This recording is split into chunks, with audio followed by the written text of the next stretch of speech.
Subscribe करें और bell दबाएं ताकि कोई खबर रह न जाए।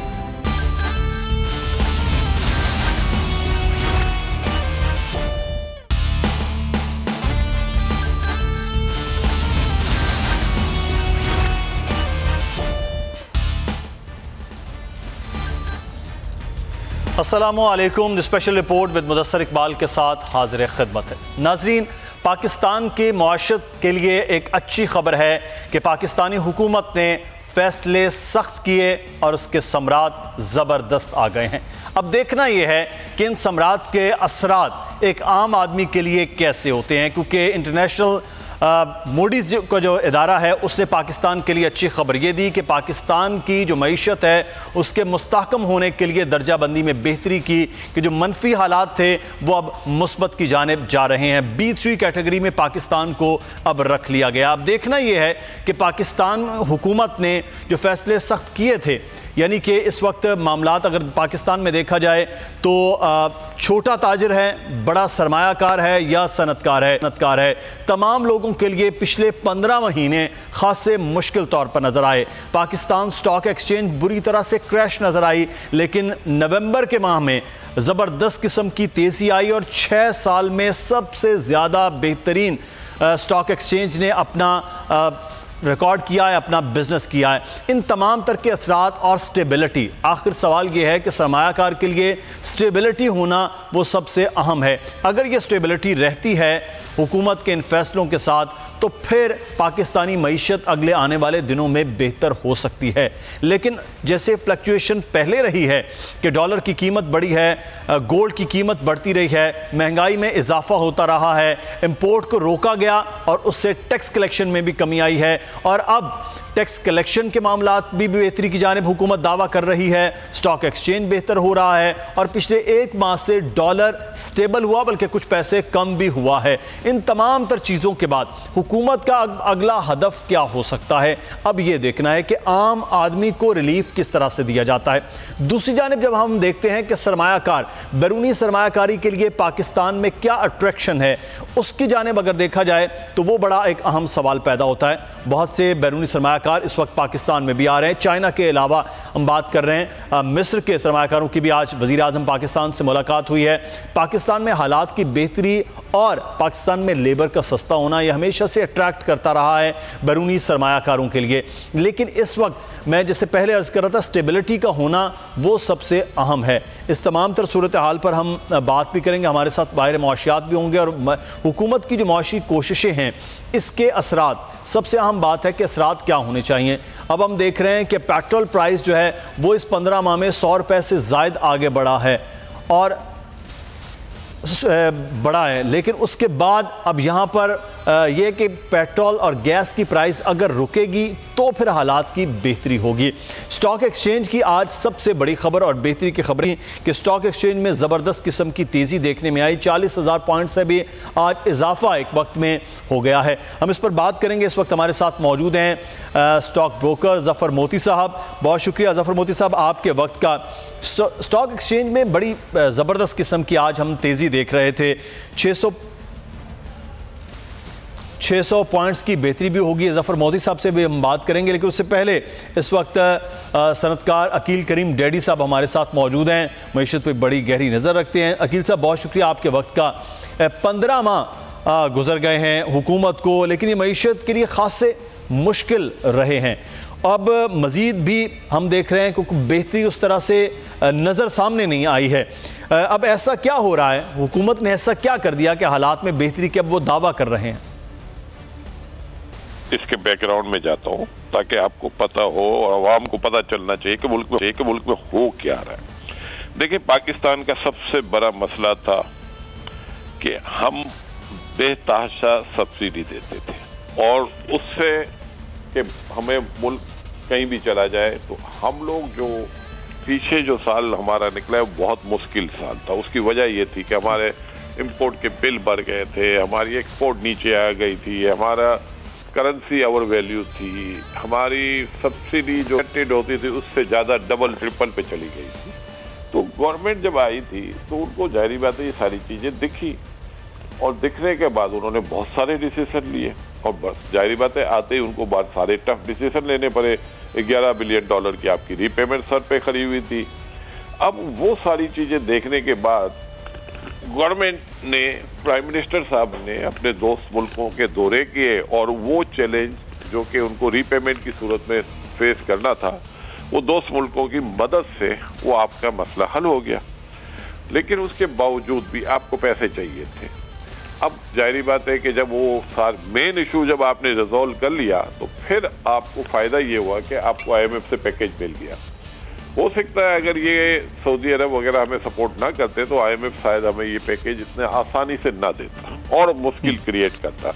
लेकिन बहरहाल उन्होंने मुश्किलात जरूर क्रिएट की, लेकिन वो मुश्किलात हमने मतलब बर्दाश्त कर ली। इतनी हमें जान थी कि हम बर्दाश्त कर सकते थे। तो ये सारे डिसीजन होने के बाद IMF से आपको पैसे मिल गए। इसके बाद जाहिर बात है कि जो डिवैल्यूएशन, जो रुपये हमारा था एक्चुअल अंडर वैल्यू आया हुआ था, तो हमने देखा कि उसमें भी बेहतरी आनी शुरू हो गई, रुपये स्ट्रॉन्ग होना शुरू हुआ, तो ये भी हमें एक बेनिफिट मिला। फिर हमने जो सब्सिडी ख़त्म करने का वादा किया था वो हमने पूरा किया। हमने इलेक्ट्रिक के रेट बढ़ाए, हमने गैस के रेट बढ़ाए। तो ये जो चीज़ें जो अमूमन पॉलिटिकल गवर्नमेंटें नहीं करती, लेकिन इमरान खान की गवर्नमेंट ने ये सारे टफ डिसीजन लिए और उस टफ डिसीजन के लिए वो आवाम की, उनको जाहिर बात है कि वो गुस्सा भी बर्दाश्त करना पड़ा और अपोजिशन की जाड़ भी बर्दाश्त करनी पड़ी। लेकिन ये सारी चीजें करने के बाद हमारे नंबर्स डेफिनेट इस वक्त बेहतर हुए हैं। उस बेहतरी को देख के लोग अब ये समझना शुरू हो गए हैं कि नहीं, पाकिस्तान अब अपने आप को संभालेगा।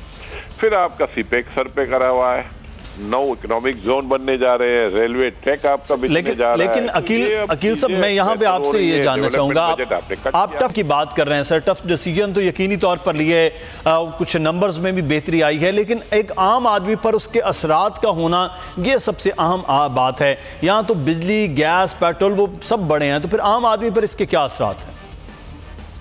मैं आपकी बात सही है, आम आदमी इफेक्ट हुआ है, लेकिन गवर्नमेंट ने आम आदमी के जो रेट है, जो लोअर लेबर क्लास के जो रेट है उन्होंने बढ़ाए नहीं है, न इलेक्ट्रिक में बढ़ाए। वहाँ गवर्नमेंट अपनी सब्सिडी रखी हुई है। लेकिन मैं ये कह रहा हूँ कि आम आदमी को तो जब फायदा होगा ना कि पाकिस्तान का रुपये स्ट्रॉन्ग हो, पाकिस्तान में एक्टिविटीज हो, पाकिस्तान के ट्रेड डेफिसिट ना बढ़े, पाकिस्तान की एक्सपोर्ट बेहतर हो, पाकिस्तान में आपके जो आपने इलेक्ट्रिसिटी इतनी बड़ी तादाद में लगा ली है, आपकी इंस्टॉल कैपेसिटी ज़्यादा हो गई है और वो जो बिजनेस एक्टिविटीज़ जो आप एक्सपेक्ट कर रहे थे वो शुरू हो जाए। तो मेरा ये ख्याल है कि जब ये चीज़ें होंगी तो रोजगार लोगों को मिलेगा, लोगों की सैलरीज बेहतर होगी, तो उस सूरत में तो आपको फायदा होगा। लेकिन अगर आपका मुल्क जिस तरह पीछे मुश्किल में चला गया था, अगर उस तरह मुश्किल में जाता है तो ज्यादा नुकसान होता है आम आदमी को। मैं ये समझता हूँ अब इस मुल्क में डिमांड भी निकलेगी और लोगों को रोजगार भी मिलेगा, को अच्छी सैलरीज भी मिलेगी। ये जो 9 इकोनॉमिक जोन बनेंगे ना, ये आपको बहुत बड़ी एक्टिविटीज जनरेट करेंगे। और ये चाइनीज जब एक्टिविटीज करेंगे तो चाइना के पास तो लेबर है ही नहीं, वो तो आया ही पाकिस्तान में इसलिए कि पाकिस्तान की लेबर चीप है। लेकिन जिस दिन ये अपनी एक्टिविटीज शुरू करेंगे हमारे लेबर को भी रेट बढ़ जाएंगे। हम 1/3 प्राइस पे हैं चाइना से। तो ये मैं समझता हूँ कि जब लोगों को रोजगार मिलना शुरू हो जाएगा, मुल्क में ग्रोथ आनी शुरू हो जाएगी, मुल्क के इन्फ्लेशन के नंबर नीचे जाएंगे, तो आप आवाम उसकी बेनिफिशियरी होगी। लेकिन जारी बात है कि आम आवाम 1 साल 1.25 साल परेशान जरूर रही है, बिल्कुल। लेकिन ये जो बेहतरी आ रही है, अगर ये सस्टेन कर गई और हमने जल्द डिसीजन अच्छे लिए, तो मैं ये समझता हूँ बहुत जल्द आने वाले दिन में आप बिल्कुल ये बेहतरी जो है वो आदमी तक अगर आए तो फिर उसमें बेहतरी के आसार भी नजर आए कि हुकूमती दावों के भी। हमारा राब्ता हो गया ज़फ़र मोती साहब से, स्टॉक ब्रोकर हैं और पाकिस्तान स्टॉक एक्सचेंज के हवाले से ज़फ़र मोती साहब से हम बात भी करेंगे। ज़फ़र मोती साहब, पाकिस्तान स्टॉक एक्सचेंज में बेहतरी आ रही है, 600 पॉइंट्स का इजाफा तो हमने देखा, 40,000 पॉइंट्स जो है वो आज भी क्रॉस किया है। क्या बुनियादी वजह है, कोई ख़ास आज हुआ कि ये बड़ी तेज़ी के साथ आगे बढ़ रही है स्टॉक एक्सचेंज? देखिए, ये ख़ास वजह 40,000 के लेवल को क्रॉस करना आपको 28,000 के लेवल से बात शुरू करनी पड़ेगी। जहाँ से मार्केट टर्न अराउंड हुई है, बहुत से मीडिया के लोग जो थे वो नेगेटिव बात कर रहे थे कि 28 से 18,000 हो जाएगी। मैं उस टाइम से बोल रहा था कि टर्न अराउंड होगा, इकोनॉमी में इतनी ख़राबी है, वो हम नहीं कह रहे कि बहुत अच्छी जा रही है, लेकिन टर्न अराउंड इसलिए सबसे पहले स्टॉक एक्सचेंज होता है कि उसके अंदर जो इन्वेस्टमेंट्स हैं फंड्स की, वो इन एंड आउट बड़ा तेज़ी से हो सकती है, जबकि दूसरे जो आप इंडस्ट्री को लगाने वाला जो फंड है, जो ग्रुप है, जो लोग हैं, उनको लिए उनके पास टाइम लिमिट होता है 5 साल 8 साल जी। लेकिन कैपिटल मार्केट में इन्वेस्टमेंट करने से अगर स्पीडीली टर्न अराउंड बड़ा तेज़ है, तो वही हुआ कि 28,000 के लेवल पर हमने देखा कि इंटरेस्ट रेट का स्टेबिलिटी आई, डॉलर रुपये की पैरिटी आई, वो स्टेबल हुआ, बल्कि 4-5 रुपये पाकिस्तान के फेवर में आया, पाकिस्तान की करेंसी स्ट्रांग हुई और अपना जो डॉलर है वो थोड़ा वीक हुआ। ऑयल प्राइसेस इंटरनेशनली स्टेबल हो गए या थोड़े से कम हुए, जिसका फ़ायदा पाकिस्तान को मिला। और सबसे बड़ा जो फ़ायदा ये है कि फॉरेन फंड्स ने, ठीक है ज़फर साहब हमारे साथ रह गए। इस वक्त अशफाक ने हमें ज्वाइन किया है, माहिर माशियात हैं। डॉक्टर साहब बहुत शुक्रिया सर आपके वक्त का। ये मोडीज़ की आज कुछ रेटिंग्स आई, पाकिस्तान की बेहतरी के लिए कुछ मामलात हुए, हुकूमत ये दावा कर रही है उन्होंने बजट खसारा जो है उसको भी कंट्रोल किया है, और अब ये भी कहा जा रहा है कि 15 माह के बाद अब बेहतरी के मामलात नज़र आएंगे। सर बुनियादी तौर पर मईशत में क्या ऐसी तब्दीली हुई है या हो रही है जिससे अब बेहतरी के आसार हैं? देखिए, बेहतरी के आसार है या नहीं है उसका तो अभी नहीं कह सकता हूँ जी। 15 महीना इज ए लॉन्ग टाइम, लेकिन यह है कि जो सबसे बड़ा चैलेंज था पाकिस्तान का वो था बैलेंस ऑफ पेमेंट का इशू था, जिसको हम करंट अकाउंट का खसारा कहते हैं, जो बहुत ज्यादा था। तकरीबन $20 बिलियन का खसारा इस हुकूमत को मिला था। तो मेरा अपना ख्याल है कि सारे जो एफर्ट की गवर्नमेंट की ये उसी उसमें थी डायरेक्शन में कि इसके खसारे को कैसे कम किया जाए। तो उसमें तो बहुत हद तक जो है इसमें कामयाबी हुई है बिल्कुल। और ये जो आप रेटिंग एजेंसीज की बात कर रहे हैं, जो बेहतरी हुई है वो इसीलिए बेहतरी हुई है कि बैलेंस अकाउंट में काफी खसारा कम हुआ है। कुछ फिस्कल साइड से भी हमने जो नंबर अभी तक आए हैं वो भी काफी हौसला अफजा हैं कंपेयर टू लास्ट ईयर जहां हमारा खत्म हुआ था जी। तो इस लिहाज से तो जो मेजर चैलेंज थे उस पर हमें काफी बेहतरी तो नजर आ रही है। लेकिन हुआ यह है कि हम उस बेहतरी को लाने के लिए हमने ओवर किल कर दिया है। पॉलिसीज के पॉइंट ऑफ व्यू से हमने ओवर किल किया, सही। और उसके जो साइड इफेक्ट्स हैं वो बड़े गहरे हैं, जिसमें साइड इफेक्ट का मतलब हुआ कि जब आप इंटरेस्ट रेट को इतना बढ़ाकर रखेंगे तो इंटरेस्ट पेमेंट बढ़ेगा, हमारा बजट पे उसका प्रेशर पड़ेगा। इसी तरीके से हमारे मुल्क में इन्वेस्टमेंट जो है वो बहुत कम हो गई है। इसके अलावा जो वर्किंग कैपिटल के लिए, जो मैं अगर मेरा कारखानादार हूँ और मैं अपने बिजनेस के लिए, मैं अपने वर्किंग कैपिटल के लिए मुझे पैसे चाहिए, तो वो मुझे बड़ा एक्सपेंसिव मुझे बोरो करके मुझे मिल रहा है। तो उसकी वजह से आप देखें कि जो हमारा लार्ज स्केल मैन्युफैक्चरिंग इंडस्ट्रीज हैं, ये कोई तकरीबन 14 महीने 15 महीने से ये मुसलसल उसमें नेगेटिव ग्रोथ है। यानी कि एक तरीके से process of de industrialisation has started taking place. सही। तो इसको रिवर्स करने की जरूरत है। तो डॉक्टर साहब ये मुश्किल फैसले हुकूमत कहती रही कि जिसकी वजह से मईशत के ये हालात हुए, जिस तरह से आपने अभी बात की कि लार्ज स्केल पर जो मैन्युफैक्चरिंग है वो बहुत ज़्यादा इफेक्ट हुई, तमाम जो इंडस्ट्रियल सिटीज़ हैं उनमें ये बहुत ज़्यादा इस वक्त मामलात रहे, लोग उमंगों की कैफियत में रहे। तो इसकी वजह आप पॉलिसीज़ की बात कर रहे हैं, तो क्या अब ऐसा हुकूमत कर सकती है कि कम अज़ कम अब जो बड़े फैसले, बाकी चीज़ें कुछ बेहतर है, तो ये असल जो चीज़ है इसमें बेहतरी आ सके? देखिए, ये इसमें यही तो कंट्रडिक्शंस हो गए यहाँ पर ना। कंट्रडिक्शंस ये हैं कि अगर हम लार्ज स्केल मैन्युफैक्चरिंग को अगर प्रमोट करना चाहें, मतलब दोबारा प्रोसेस ऑफ इंडस्ट्रियलाइजेशन की तरफ जाएं, डी इंडस्ट्रियलाइजेशन से निकलें, तो सबसे पहले हमें अपने इंटरेस्ट रेट को कम करना पड़ेगा। सही। अब अगर हम इंटरेस्ट रेट को कम करते हैं तो डर गवर्नर स्टेट बैंक को यह है कि जो उन्होंने हमारे डेट कैपिटल मार्केट में बाहर से डॉलर जो आए हैं तकरीबन 800 मिलियन डॉलर के करीब जी, जिससे थोड़ा सा रिजर्व भी हमारा बढ़ा है, वो कहीं निकल न जाए यहाँ से। सही। तो आपने देखा होगा कि अखबारात के एडिटोरियल्स भी इसी पे है आजकल कि ये हमें इस तरीके से प्रमोट करना चाहिए कि बाहर से अभी हो ये रहा है कि गवर्नर साहब ने लंदन में जाकर जो फॉरेन बैंक्स हैं उनके नुमाइंदों से मुलाकातें की वहां पर, और उनसे कहा कि जी आप डॉलर लेकर आए पाकिस्तान में, उसको रुपए में कन्वर्ट करें और उस रुपए को आप हमारे ट्रेजरी बिल्स वगैरह में इन्वेस्टमेंट कर दें। सही। बिल्कुल उसी तरीके से जैसे इजिप्ट में किया था, ठीक, एग्जैक्टली रेप्लिका कर रहे हैं। अब आप देखें कि जब इजिप्ट 2016 में IMF के प्रोग्राम में जब वो गया तो इजिप्ट का रिजर्व जो था, फॉरेन एक्सचेंज रिजर्व, वो $15 बिलियन था जी। आज इजिप्ट का रिजर्व जो है $45 बिलियन है, तो $30 बिलियन का इजाफा हुआ ना। सही, बिल्कुल, रिजर्व में। लेकिन उस 30 बिलियन में $20 बिलियन इसी तरीके से हॉट मनी जिसे कहते हैं वो जो इसी तरीके से उनके ट्रेजरी बिल्स के जरिए से आए हैं। ये इतना रिस्की है कि जिस दिन आपने इंटरेस्ट रेट को कम करना शुरू किया, ये पैसे निकल जाएंगे। जब पैसे निकलेंगे तो ये फिर बैलेंस ऑफ पेमेंट का क्राइसिस शुरू हो जाएगा, फिर then there will be another case to go to the IMF programme. सही। अच्छा डॉक्टर साहब, बहुत रिस्की खेल है ये जिसपे गवर्नर साहब ने कदम रखा है।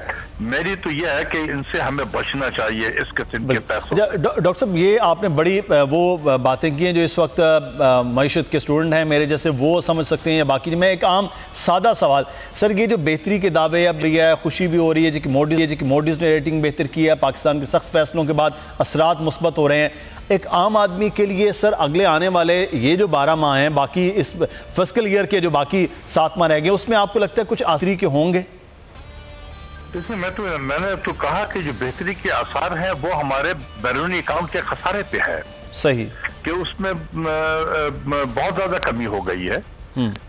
तो ये एक है, और रेटिंग के इम्प्रूवमेंट की वजह ही यही है कि बैरूनी अकाउंट का खसारा कम हो गया है और बजट का भी खसारा कम हो गया क्योंकि हमने तरक्याती प्रोग्राम सारे रोक दिए हैं। बिल्कुल। तो ये जो 2 खसारे हमने कम किए हैं, यही वजह बनी है रेटिंग इम्प्रूवमेंट की।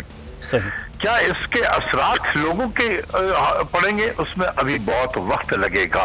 ठीक। क्योंकि हमारा इसी जिस बेहतरी की वजह से हमारी रेटिंग इंप्रूव हुई है, इसी की वजह से हमारे यहाँ लार्ज स्केल मैन्युफैक्चरिंग सेक्टर जो है, इंडस्ट्रीज की नेगेटिव ग्रोथ है। हमारा ज़रात हम तवज्जो तलब है, लेकिन ज़रात भी तवज्जो पे रडार स्क्रीन पे नहीं है। अभी कल ही मैंने देखा कि कॉटन की जो पैदावार है, जो 14-15 मिलियन बेल्स हुआ करते थे, इस साल शायद 8 मिलियन बेल्स हो जाए। तो उसकी वजह से हमारे एग्रीकल्चर ग्रोथ पे भी इसके बुरे असरात होंगे। जब ज़रात में ग्रोथ नहीं होता तो लोग रूरल एरिया से अर्बन एरिया की तरफ माइग्रेट करते हैं नौकरी की तलाश में, और अर्बन एरियाज में भी नौकरी नहीं है। तो ये एक बेइजाफा। सही। अब दोनों जानिब जो है वो देखा जाएगा, बैलेंस किस तरह से हुकूमत लेकर चलती है। बहुत शुक्रिया डॉक्टर अशफाक हसन साहब हमारे साथ मौजूद थे, और अब इसी जो असरात हैं इसी पर हम ब्रेक के बाद बात करेंगे। अकील करीम साहब हमारे साथ मौजूद होंगे, जफ़र मोती साहब। लेकिन यहाँ पर एक ख़बर आपको देते चलें, शेखुपुरा में निजी अस्पताल के एक अहम खबर सामने आई है और बड़ी एक अफसोसनाक खबर है। ब्रेक के बाद आपको बताएंगे इस खबर से मुताल्लिक़।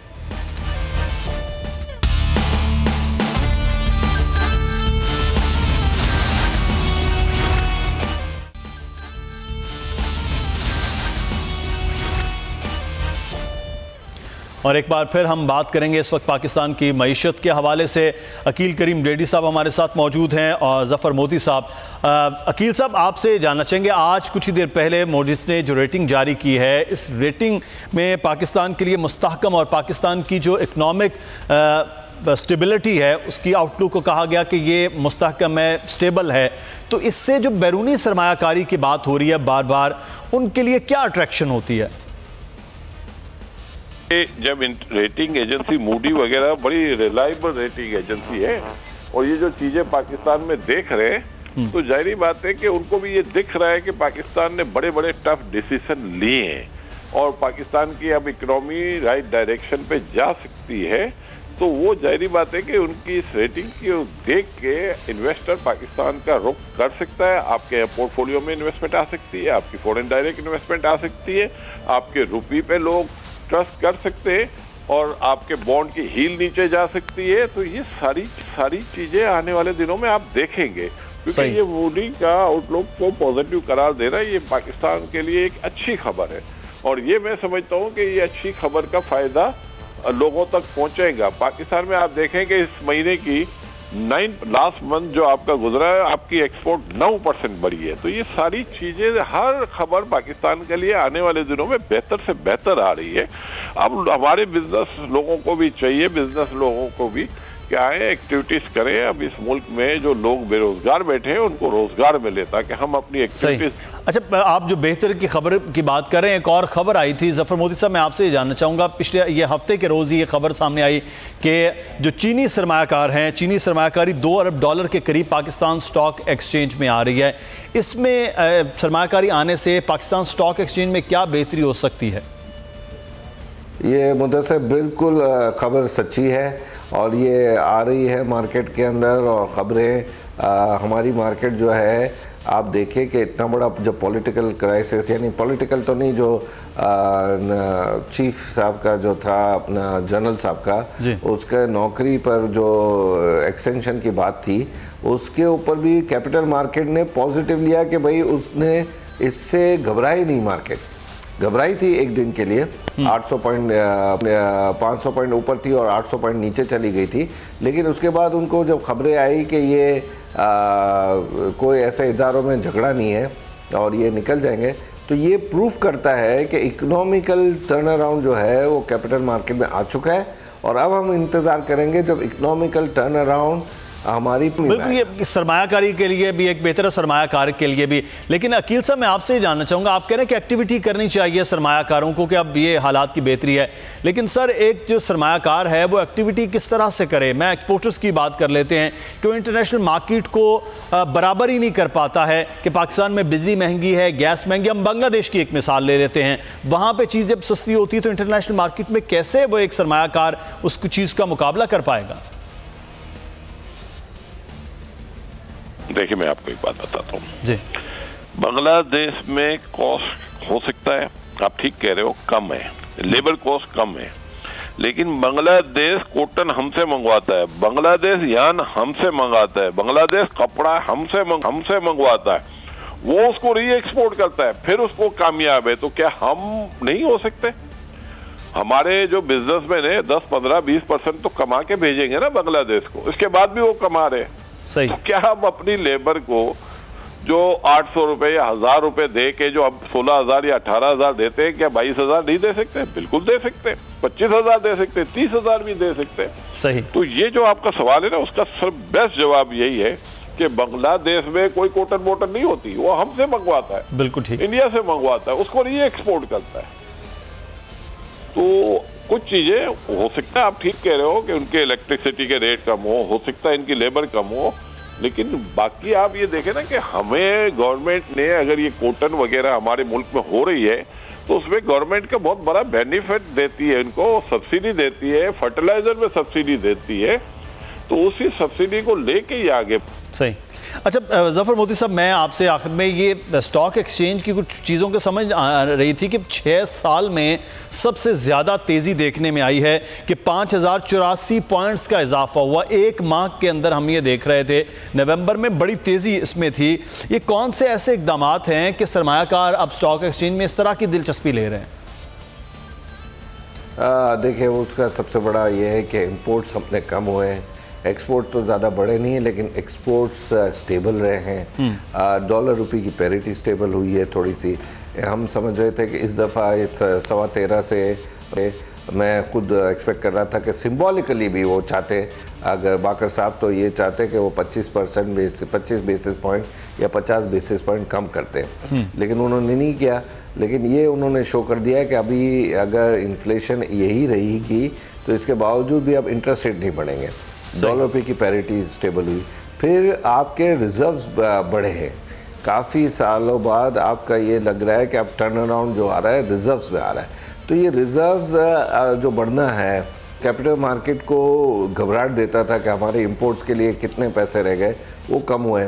फिर टैक्सेशन में हम देख रहे हैं कि गवर्नमेंट जो है बड़ी मेहनत कर रही है और शबर जो है वो अपना जो टैक्स का जो लेवल निकाल रहे हैं, चेयरमैन साहब वो जो हैं वो निकाल रहे हैं, उन लोगों से टैक्स लेने की कोशिश कर रहे हैं जिन्होंने आज तक कोई 40 साल में कभी टैक्स नहीं भरा।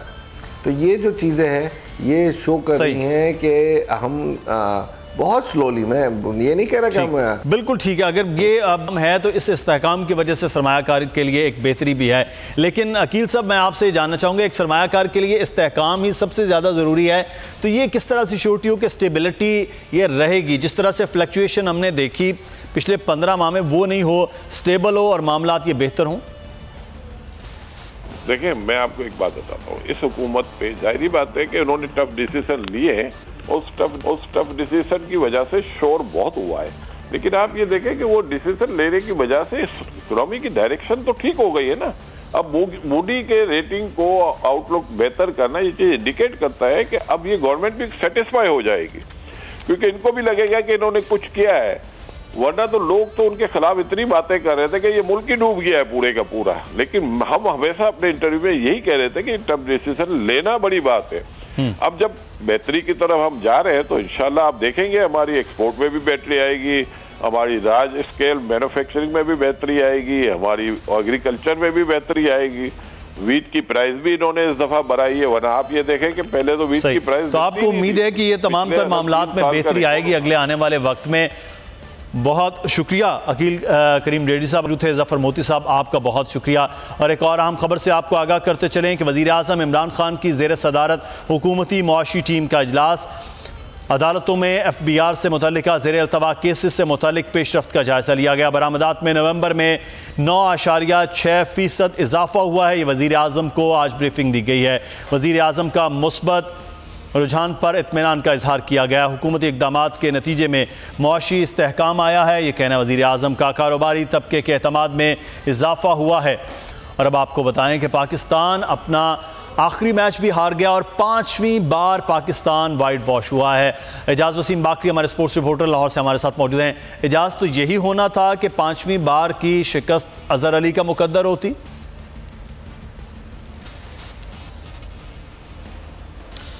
देखिए, तवक्को तो थी कि पाकिस्तान के लिए ये सीरीज़ बहुत टफ होगी, टेस्ट सीरीज़ स्पेशली। T20 के अंदर तो हम तवक्को कर रहे थे कि जीत जाएंगे, लेकिन इस कदर तवक्को नहीं थी कि पाकिस्तान वन साइडेड ही दोनों टेस्ट मैच हार जाएगा। पहला मैच 1 इनिंग्स और 5 रन से, और दूसरा टेस्ट मैच 1 इनिंग्स और 48 रन से। इसकी तवक्को हरगिज़ नहीं कर रहे थे। कुछ पॉजिटिव निकला है, लेकिन ज़्यादा यहाँ नेगेटिव ही दिखाई दिया पाकिस्तानी टीम के अंदर। बहुत कुछ ठीक होने वाला है। टॉप ऑर्डर बैटिंग के अंदर बहुत गलतियाँ थी, बहुत खामियाँ थी। ख़ुसूसन पाकिस्तान ने 2 टेस्ट मैचेस के अंदर 2 नए ओपनर आजमाए। शान मसूद पिछले कोई एक डेढ़ साल से स्कोर नहीं कर रहे थे। उन्होंने शायद पिंडी टेस्ट को दिमाग में रखते हुए आज 74 रन की इनिंग्स के लिए, लेकिन वो भी नेथन लाइन का शिकार हो गए। असद शफीक के ऊपर बहुत इन्हिसार किया जाता है, वो भी कुछ ना कर सके। हारिस सुहेल को पहले टेस्ट से ड्रॉप कर दिया गया था। इमाम इस टेस्ट मैच में कुछ नहीं कर सके। बाबर इस टेस्ट मैच के अंदर भी एक सेंचुरी करने के करीब आ गए थे, लेकिन वो आउट हुए। दूसरी इनिंग्स में भी वो कल आउट हो गए। यासिर शाह ने सेंचुरी स्कोर की।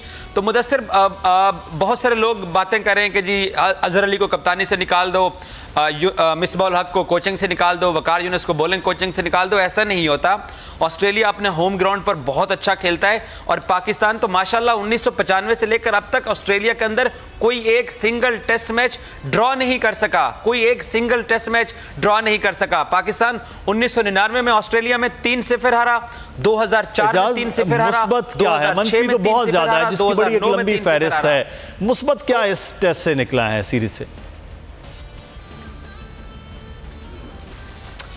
देखें, रिजवान ने ब्रिस्बेन के अंदर 95 रन की इनिंग्स खेली, और यहाँ पर वो 45 रन की इनिंग्स रिजवान ने खेली। पाकिस्तान को विकेट कीपर बैट्समैन एक ऐसा चाहिए था जो स्कोर करे।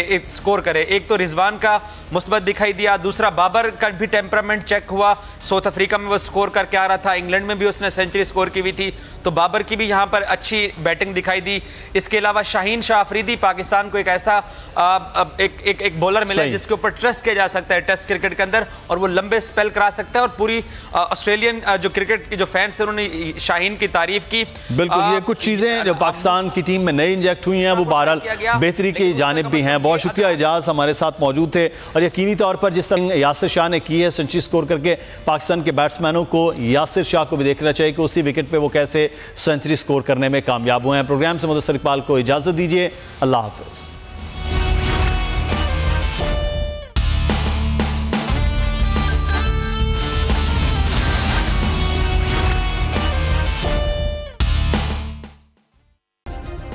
सब्सक्राइब करें और बेल दबाएं ताकि कोई खबर रह न जाए।